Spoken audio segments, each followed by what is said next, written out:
De acuerdo, tengo que descansar ahora. Pienso que sí, de acuerdo. ¿Cómo estás? ¿Todo es bien? ¿Qué haces? ¿Eres trabajo ahora?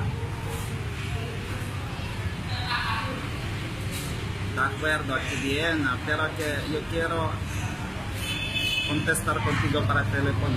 ¿Cómo estás pensando esto? Me gusta mucho practicar el español contigo, por favor. De acuerdo, sí, de acuerdo. Pienso que cuando aprender el español tengo muchísimos problemas sobre el vocabulario, gramático y todo, mi amigo.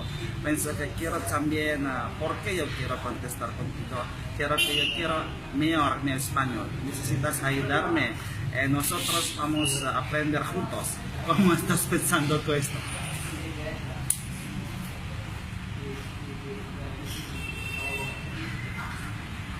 Así es. De acuerdo, de nada. Pienso que sí, hablas inglés también, mi amigo.